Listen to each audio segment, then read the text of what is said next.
é a função da Timboá? Olha, deixa eu ver uma coisa.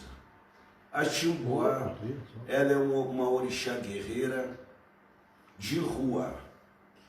Timboá, para isso ela já é feita junto lá no Lodê, junto com o Lodê e a Vagana. Não é da minha nação.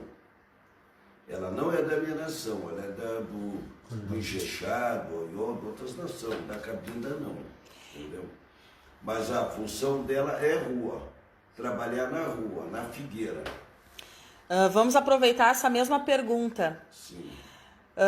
Pai Antônio Carlos, tem como um babalorixá, uma ialorixá dizer que é de Cabinda pura e não reverenciar o Pai Xangô Camucá?